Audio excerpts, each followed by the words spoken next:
Bonjour à toutes et bonjour à tous. Bienvenue aux nouveaux abonnés et merci pour les anciens d'être encore présents à regarder ces vidéos.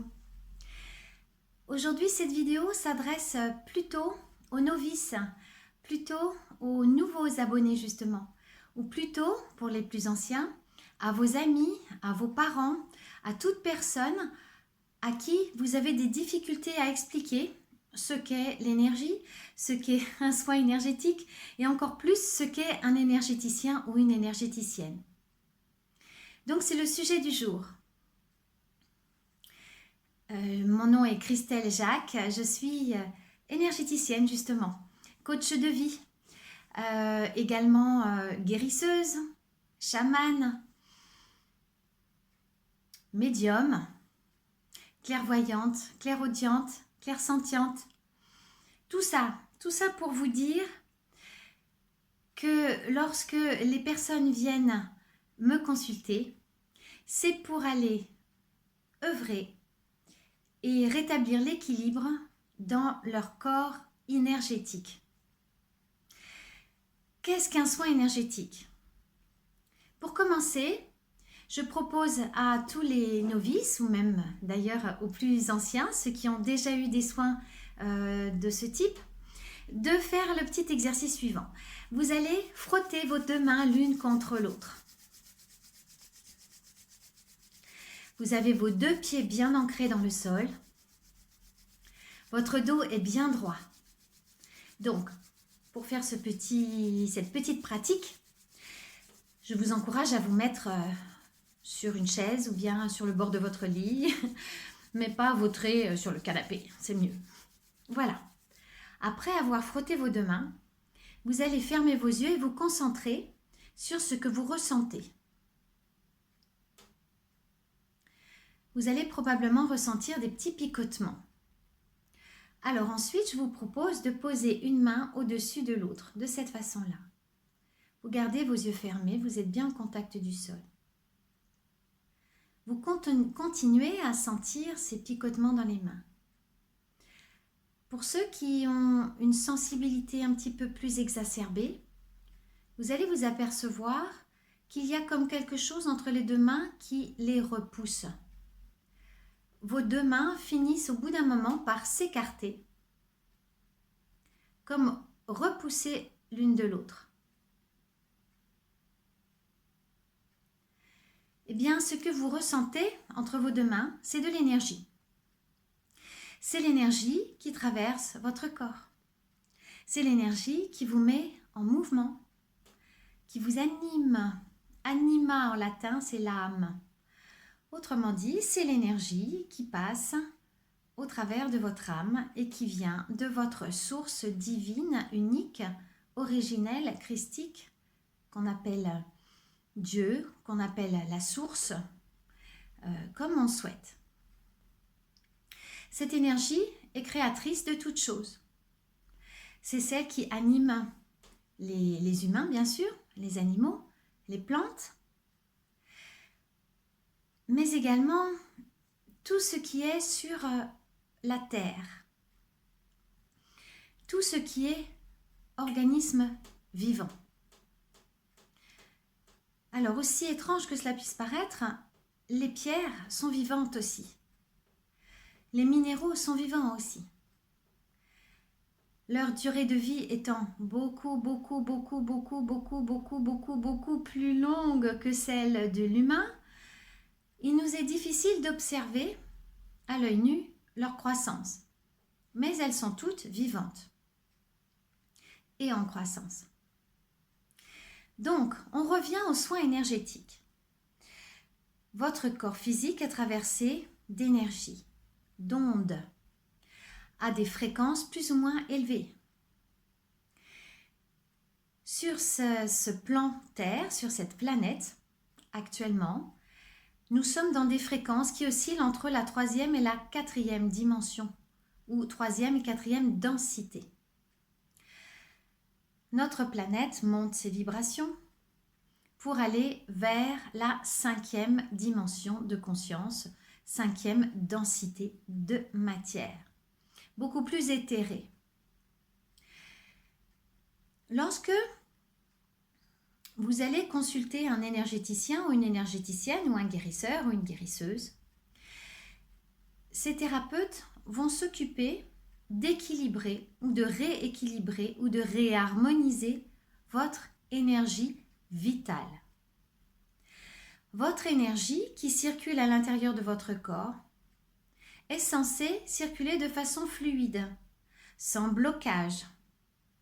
Or, lorsque vous avez une douleur, lorsque vous avez une émotion forte, eh bien, cette énergie est bloquée à différents endroits de votre corps. Vous pouvez avoir des blocages au niveau de vos chevilles, vous pouvez vous faire une entorse. Par exemple, une entorse, votre énergie ne circule plus correctement parce que dans votre mental, vous aviez décidé d'aller à un endroit précis ou de suivre une direction précise. Or, votre instinct, votre énergie source à l'intérieur de vous, n'avait pas du tout prévu d'aller dans cette direction. Alors, qu'est-ce qui se passe? Il y a deux directions empruntées énergétiquement sur un même endroit. Qu'est-ce que ça fait? Ça provoque une entorse à la cheville. Ceci parce que le corps physique, le mental et votre énergie source, ce qu'on appelle l'esprit, sont reliés. Lorsque vous êtes en pleine santé, l'énergie circule de façon fluide entre ces trois éléments. Vous êtes parfaitement aligné. Vous agissez en fonction de l'impulsion de votre instinct. Votre mental est OK, il est au service, il met en route le corps physique pour pouvoir réaliser dans la matière l'intention de votre source, de votre énergie source, de votre instinct. Et lorsque le mental n'écoute pas la petite voix, vous savez, on dit souvent « j'ai écouté mon petit doigt » ou « mon petit doigt m'a dit ». Ben justement, le petit doigt, c'est quoi? C'est le méridien du cœur. Donc en fait, quand on n'a pas écouté son cœur, mais qu'on a plutôt écouté son mental, qui lui répond à des injonctions d'éducation familiale, sociétale, le bien penser, le bien se comporter, eh bien quand il y a une dissociation, un non-alignement, un non-accord entre ce mental et votre cœur, lui qui représente votre supraconscience, votre source, votre énergie vitale, eh bien il y a un dysfonctionnement qui apparaît dans le corps physique. Lorsque vous en avez conscience avant que ça arrive dans le corps physique, vous réglez le truc, vous dites bon, alors on m'a demandé de faire ça, d'accord, ok, si je le fais pas, l'autre il va penser que, mais bof, ça le regarde, moi ça me dit rien, je vais faire autrement. Alors là, vous êtes totalement aligné et vous passez à autre chose et il n'y a pas de dysfonctionnement de votre corps physique. Vous n'avez pas non plus d'émotions qui arrivent comme l'émotion de culpabilité. Un autre de dysfonctionnement, les émotions, quand elles sont trop fortes, elles vous montrent un dysfonctionnement, un non-alignement entre votre instinct, votre mental et votre corps physique, c'est-à-dire la réalisation dans la matière. Qu'est-ce qui se passe? Ben là, par exemple, je prenais le cas de la culpabilité. La culpabilité elle se situe au niveau de votre estomac. Donc, c'est aussi ce qu'on appelle le plexus solaire. Lorsque on vous demande quelque chose et que vous le faites parce que vous avez peur des représailles, par exemple, parce que vous allez être mal vu, parce que vous vous dites « Oh là là, mais qu'est-ce qu'ils vont penser de moi si je n'agis pas de telle façon ?» Vous répondez à des injonctions de la société ou de votre éducation. Eh bien, au bout d'un certain temps, vous finissez par avoir terriblement mal à l'estomac. Par exemple, la grand-tante Juliette. La grande-tante Juliette, elle radote un petit peu. Bon, vous n'avez jamais été trop proche d'elle. Seulement, on commence à vous dire « Oui, tu ne vas pas la voir assez souvent, tu comprends, elle est seule, elle est un peu âgée. Il faut absolument que tu ailles la voir. » Alors, vous y allez pour faire plaisir. Vous répondez à l'injonction de vos parents, par exemple, ou de vos amis. En tout cas, des injonctions extérieures à vous. Donc vous allez voir la tante. Et puis vous y retournez parce que la tante, elle est contente finalement de voir du monde. Puis vous vous dites, si j'y retourne pas, elle va être triste, quoi. Alors vous commencez à vous sentir coupable. Pourquoi? Parce que justement, vous n'écoutez pas votre petite voix intérieure, votre petit doigt, votre cœur, votre instinct, tout ça c'est la même chose. Et vous créez un lien qui dysfonctionne avec autrui. Parce que la grand-tante, vous lui auriez dit carrément, écoute, je suis contente de te voir, mais là ça va être difficile pour moi de revenir parce que, tu sais, hein, on n'a pas grand-chose à se dire finalement. Puis je ne vais pas te raconter des salades, quoi. C'est pas facile, mais la grand-tante, elle sera sûrement plus contente que vous soyez sincère et honnête avec elle, plutôt que de lui raconter justement des salades, en vous mentant à vous-même. Bon, c'est un exemple, mais il y en a plein comme ça, à différents niveaux. Donc quand c'est comme ça, au niveau émotionnel, eh bien, vous n'êtes pas aligné, vous êtes dysfonctionnant et vous avez des douleurs sur le plan physique. Lorsque vous allez voir un énergéticien, c'est que vous n'avez pas repéré les liens entre vos douleurs physiques et votre mental, vos comportements. Vous n'avez pas repéré quel lien il y avait avec votre éducation, quel lien il y avait avec votre enfance. Vous n'avez pas remarqué que vous portiez peut-être des mémoires de comportements qui ne vous appartiennent pas, mais qui appartiennent à vos parents, par exemple. Tout ça, l'énergéticien, il va vous aider à le repérer et donc à vous libérer des comportements qui provoquent les dysfonctionnements, tant sur un plan émotionnel que sur un plan physique et physiologique. L'énergéticien, il va vous considérer dans votre globalité, de façon holistique, on dit. C'est-à-dire qu'il va vous considérer comme un être avec un corps, un mental et une supraconscience. Il va considérer que vous êtes un être de chair et de sang, mais aussi en grande partie d'énergie. Votre corps physique correspond à moins de 10% de ce que vous êtes en réalité. Au-delà de vous s'expandent des corps énergétiques.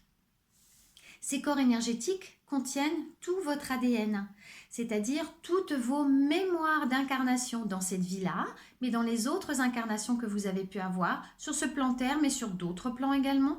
Il contient les mémoires que vous avez héritées de votre lignée et qui ne vous appartiennent pas et qui parfois vous entraînent à vous comporter de telle et telle façon alors que ça n'est pas du tout votre nature profonde. Donc l'énergéticien, l'énergéticienne va tenir compte de tous ces paramètres. Dans mon cas, j'ai la capacité, par ma clairaudience, clairvoyance et clairsentience, de ressentir au travers de mon corps tout ce qui se passe à l'intérieur du corps des consultants qui viennent me voir. J'entends également, par contact avec l'âme de mon consultant, les demandes de cette âme que le consultant n'a pas repérées parce qu'il n'a pas encore la capacité de connecter avec sa supraconscience. Donc je vais pouvoir communiquer avec les âmes, je vais pouvoir les remettre en place lorsqu'elles sont déplacées. Je vais pouvoir récupérer des parts d'âme qui ont été perdues tout au long des vies ou même de cette vie-là en raison de forts traumas par exemple, de façon à ce que l'être récupère toute son énergie, toutes les parts de son âme, et ainsi sa souveraineté, sa capacité à prendre des décisions en conscience en fonction de son propre instinct et non en fonction des conditionnements de la société, de l'éducation ou de la famille. Voilà le rôle d'un énergéticien, en tout cas c'est le mien. J'espère que cette vidéo vous a été d'une grande aide. Pour les personnes toutes nouvelles, surtout, abonnez-vous parce qu'il y a beaucoup de désabonnements. Mettez des cœurs si vous êtes sur un autre support que YouTube. N'hésitez pas surtout à mettre des commentaires, ce qui permettra à l'algorithme de diffuser et de proposer cette vidéo aux personnes qui se posent des questions sur les soins énergétiques.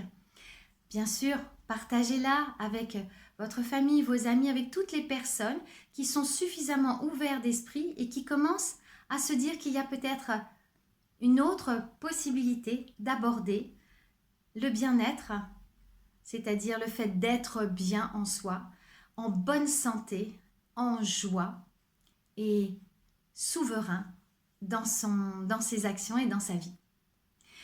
Voilà, je vous dis à très bientôt et gros bisous à tout le monde.